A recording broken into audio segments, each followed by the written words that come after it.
Хорошо было за городом. На полях уже золотилась рожь, сено было сметано в стога, по зеленому лугу расхаживал длинноногий аист и болтал по-египетски. Этому языку он выучился у своей матери. В чаще лопуха на яйцах сидела утка. Сидела она довольно долго, и это ей порядком надоело. Ее редко навещали. Другим уткам больше нравилось плавать по канавкам, чем сидеть в лопухе вместе с ней. Наконец, яичные скорлупки затрещали. Утята зашевелились и высунули головки. Сказали они. «Кряк-кряк», — ответила утка. «Поторапливайтесь». Утята кое-как выбрались из скорлупы и огляделись вокруг. «Ах, как велик мир!» — сказали они. «Уж не думаете ли вы, что это и есть весь мир?» — спросила мать. «Какое там? Он тянется далеко-далеко. За сад, за поле. Все выбрались? Ах, нет, самое большое яйцо еще целехонько. Да когда же этому будет конец? Я скоро совсем потеряю терпение». «Ну, как дела?» — спросила старая утка, просунув голову в чащу лопуха. «Да вот, с одним яйцом никак не справлюсь. Сижу, а последний и не думает вылупляться. Зато посмотри на тех малюток, просто прелесть». «Постой!» — сказала старая утка. «Уж не индюшечье ли оно?» «Ну да, конечно! Точно так же и меня однажды провели. Дай-ка еще раз взгляну. Ну, так и есть. Брось его, доступай, учи своих деток плавать». «Нет, я, пожалуй, посижу», — сказала молодая утка. «Уж столько терпела, что можно еще немного потерпеть». И вот, наконец, большое яйцо закачалось и треснуло. Пропищал птенец и вывалился из скорлупы. Но какой же он оказался большой и гадкий, «Ужасный урод», — сказала она. «и совсем не похож на остальных моих малюток. Уж не индюшонок ли это в самом деле?» В чаще лопуха сидела утка и высиживала яйца. Сидела она довольно долго, и это ей порядком надоело. «Нелегко вот так сидеть целый месяц. Хорошо, хоть аист меня иногда навещает и рассказывает интересные истории. Он даже знает египетский язык». Верно, в египетском языке используются иероглифы. Бывает, что всего один иероглиф может означать целое слово. «Как это интересно!» А давай сыграем в одну игру. Правила просты. Нужно найти одинаковые иероглифы. Находи одинаковые иероглифы, а я буду говорить, что они означают. Солнце.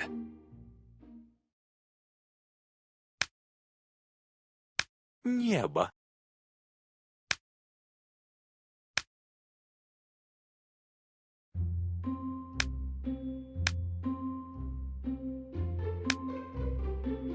Ночь. Вода. Отлично. Теперь ты знаешь 4 египетских иероглифа. Весело провели время, а то я тут скучаю целыми днями одна. Утята никак не хотят вылупляться? Да, но чувствую, осталось совсем чуть-чуть. Нужно подложить соломки, чтобы согреть их. Правильно, но нужно еще соломы. У нас отлично получается. Ура! Наконец-то они вылупились. Но, кажется, один утенок не может вылупиться. Надо ему помочь. Смотри, появились трещинки. И еще немного. У нас получилось. Спасибо большое. Какие хорошенькие утятки. А этот с большой головой не похож на остальных. Он просто слишком долго пролежал в яйце.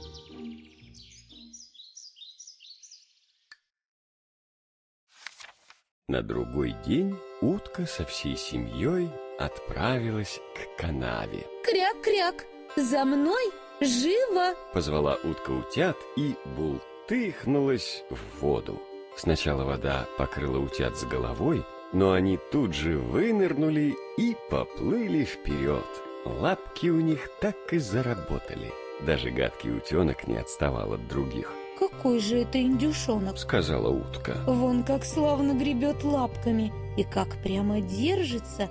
А ну, живо за мной! Мы отправляемся на птичий двор. Скоро утка со всем своим выводком добралась до птичьего двора. Ну, шевелите лапками. Скомандовала она, поворачиваясь к утятам. Крякните и поклонитесь той старой утке. Она здесь знатнее всех, принадлежит испанской породе и потому такая жирная. Видите, у нее на лапке красный лоскуток. Это высшее отличие для утки, по этому лоскутку ее сразу узнают и люди, и животные. Теперь наклоните головки и скажите «кряк». Утята так и сделали, но другие утки оглядели их и громко заговорили. Ну вот, еще целая орава. Без них нас точно было мало. А один-то какой гадкий. Этого уж мы никак не потерпим. И тут одна утка подлетела и больно клюнула птенца в шею. «Оставьте его, Сказала утка-мать. ведь он вам ничего не сделал». Положим, что так, но какой-то он большой и несуразный. Прошипела злая утка. А знатная утка с красным лоскутом на лапке сказала. Славные у тебя детки, все очень милы, кроме одного. Нельзя ли его переделать? «Это невозможно, ваша милость. Ответила утка-мать. Он некрасив, но у него доброе сердце, а плавает он не хуже, даже лучше других. Я думаю, со временем он станет ладным и не будет таким большим». И погладила клювом перышки на его спинке. Ну, будьте как дома. Сказала старая утка. И вот утята стали вести себя как дома. Только гадкому утенку никто не давал проходу. Его клевали, толкали и дразнили и утки, и куры. Слишком велик. Говорили они. Бедный утенок не знал, куда ему деваться. Угораздило же его родиться таким гадким, что весь птичий двор смеется над ним.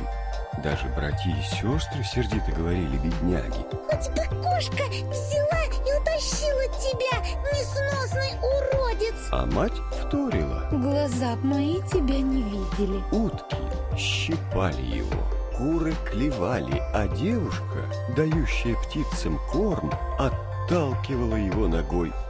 Наконец утенок не выдержал. Он перебежал через двор, раскинув крылышки, кое-как перевалился через забор прямо в колючие кусты, а оттуда бросился бежать, сам не зная куда. Скоро утка со всем своим выводком добралась до птичьего двора. Смотрите, у нас во дворе прибавление. Утятки, поздоровайтесь со знатной уткой. Она самая уважаемая на нашем дворе.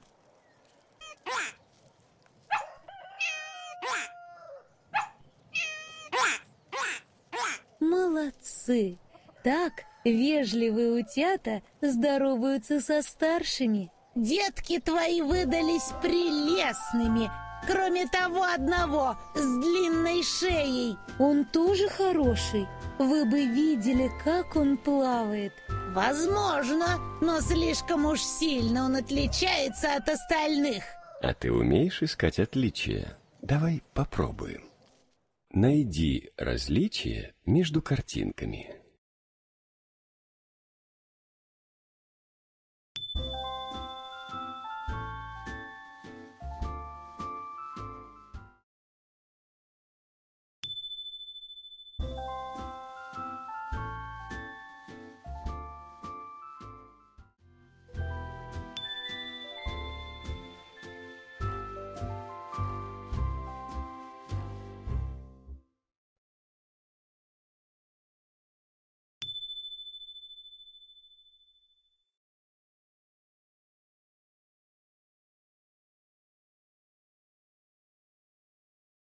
все верно. Ты отлично замечаешь детали. И все же не нравится мне этот с большой головой. Думаю, что ему тут не место. Зачем вы так с ним? Он ведь очень добрый. Видимо, мне здесь не рады.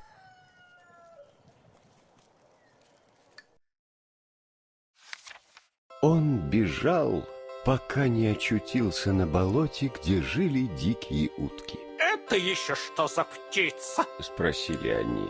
Утенок вертелся и кланялся во все стороны, как умел. Ну и гадкие же ты. Сказали дикие утки. Впрочем, нам до этого нет никакого дела, только бы ты не лез к нам в родню. Так просидел он в болоте 2 дня. И лишь на 3-й день осмелился встать, огляделся вокруг и припустился бежать по полям и лугам. К ночи он добрался до маленькой избушки. В избушке жила старуха со своей курицей и котом. Кота она звала сыночком, он умел выгибать спину, мурлыкать. Курицу звали коротконожкой. Она прилежно несла яйца, и старушка любила ее как дочку. Утром утенка заметили. Что там такое? Спросила старушка. Сослепу она приняла утенка за жирную утку. Вот так находка. Сказала бабка. Теперь у меня будут утиные яйца. Но прошло недели 3, а яиц все не было. Настоящим хозяином в доме был кот, а хозяйкой курица. Они очень важничали и считали себя лучше всех. Умеешь ли ты нести яйца? Спросила как-то курица утенка. Нет. А кот спросил. Умеешь ты выгибать спину, мурлыкать и ловить мышей? Нет. А что ты тогда умеешь и зачем пришел к нам? И утенок, не зная, что ответить, тихо сидел в углу, нахохлившись. Как-то раз дверь отворилась, и в комнату ворвался свежий воздух.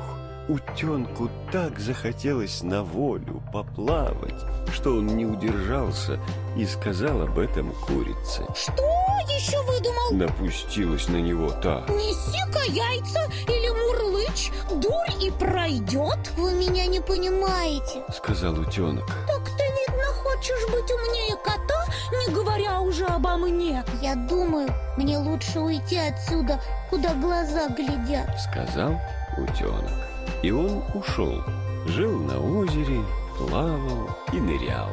Все опять смеялись над ним и называли его гадким. Утенок ушел из птичьего двора и после долгих скитаний пришел в избушку, где жили кот и курица. Они очень важничали и считали себя лучше всех. И откуда ты взялся, такой нескладный, на нашу голову? Тебе нужно знать, что мы с котом здесь самое главное. Да, если ты хочешь здесь жить, то должен нас слушаться. Пойди и собери яйца, которые снесла курица. Помоги мне собрать яйца.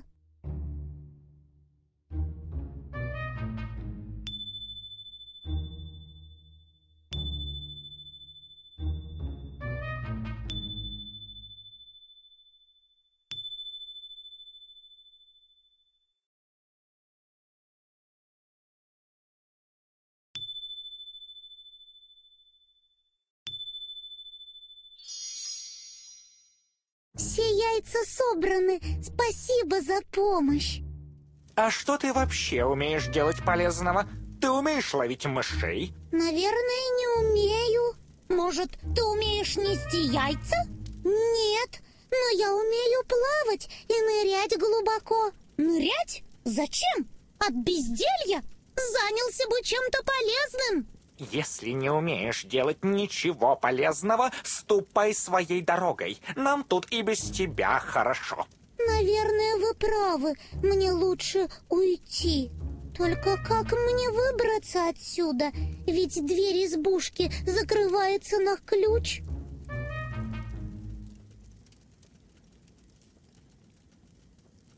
Можно через окно, но сначала надо попасть на комод. Спасибо, это то, что нужно. Теперь я могу забраться на комод. А сейчас нам нужно открыть окно. У окна нет ручки. Наверное, она где-то в комнате. Ты ее не видишь?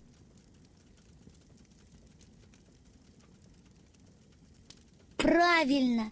Теперь мы можем открыть окно.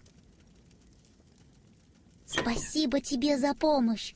Ну что ж, прощайте, кот и курица.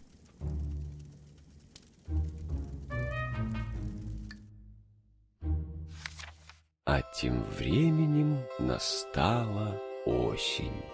Стало очень холодно. Тяжелые тучи сеяли на землю то град, то хлопья снега. Плохо приходилось бедному утенку.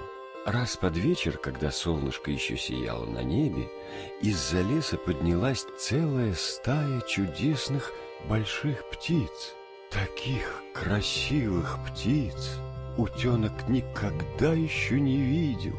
Все белые, как снег, с длинными гибкими шеями. Это были лебеди. Они распростерли свои широкие могучие крылья и летели в теплые края, за синие моря. Вот уж они поднялись высоко-высоко, а утенок все не мог оторвать от них глаз. Он не знал, как зовут этих птиц, не знал, куда они летят, но полюбил их. Зима настала холодная-прехолодная. Утенок вынужден был плавать без отдыха, чтобы не дать воде замерзнуть. Однажды он совсем выбился из сил и примерз ко льду. Рано утром мимо проходил крестьянин. Он увидел примерзшего ко льду утенка и отнес полумертвую птицу домой, где и отогрел. Дети задумали поиграть с ним, но утенку показалось, что они хотят обидеть его. Он шарахнулся от страха в угол и попал прямо в подойник с молоком. Хозяйка бранила утенка и гонялась за ним с угольными щипцами. Дети бегали, сшибая друг друга с ног, и хохотали. Хорошо, что дверь была открыта. Утенок, раскинув крылья, выбежал прямо в кусты и долго лежал почти без чувств. Наконец солнышко вновь пригрело землю. Вернулась весна. Утенок выбрался из камышей, где прятался всю зиму, взмахнул крыльями и полетел. Крылья его теперь были куда крепче прежнего. Не успел он опомниться, как долетел уже до большого сада. Ах, как тут было хорошо! Как пахло весною! И вдруг из чащи тростника выплыли 3 чудных белых лебедя. Они плыли так легко и плавно, точно скользили по воде. Утенок узнал этих прекрасных птиц. Поплыву-ка я к ним, к этим величавым птицам. Они, наверное, заклюют меня насмерть.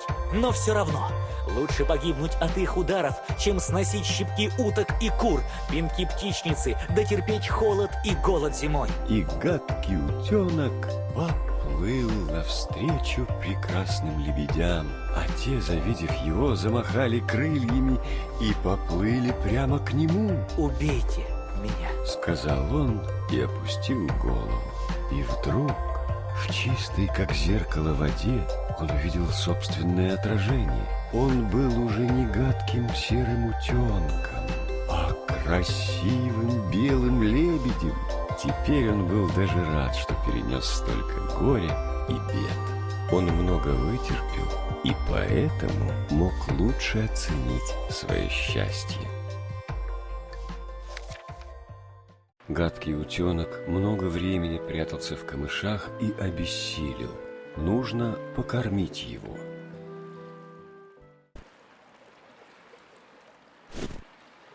это то, что нужно. Спасибо, мне уже лучше, но я все еще голоден. Думаю, под снегом есть еще еда.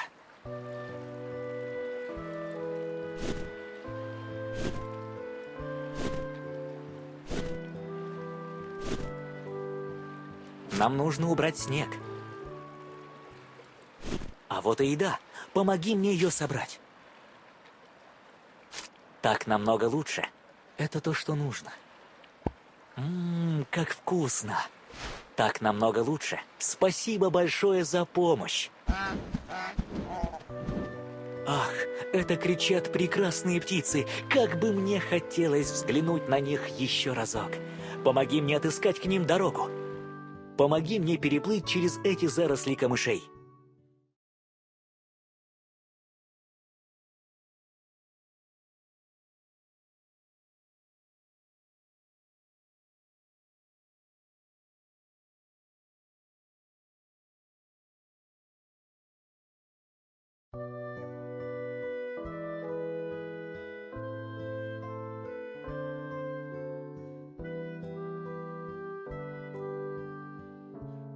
Спасибо большое за помощь.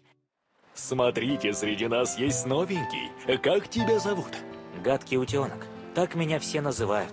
Но чего же? Ведь ты не утенок, а прекрасный лебедь. Посмотри на свое отражение в воде. Вращай кусочки, чтобы собрать отражение.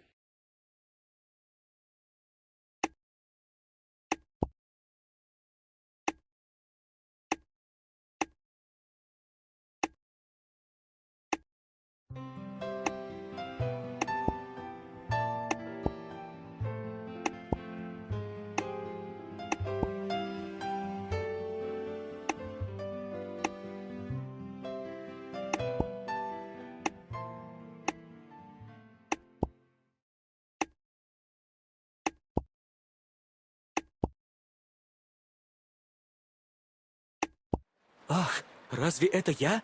Никогда не думал, что могу быть похожим на вас. Оставайся с нами в нашей большой семье. Спасибо вам большое. В это время в сад прибежали дети. Они стали бросать лебедям кусочки хлеба и зерно, а самый младший из них закричал: Новый прилетел! Новый прилетел! Дети радостно захлопали в ладоши, потом побежали за отцом с матерью и вновь стали бросать птицам кусочки хлеба и пирожного. И дети, и взрослые говорили: Новый лебедь лучше всех. Он такой красивый и молодой. И старые лебеди склонили перед ним головы. А гадкий утенок вспоминал то время, когда все смеялись над ним и гнали его. Но все это было далеко в прошлом. Теперь все кругом говорят, что он самый прекрасный среди лебедей. И вот крылья его зашумели, стройная шея выпрямилась, а из груди вырвался ликующий крик. Нет, о таком счастье я и не мечтал, когда был еще гадким утенком.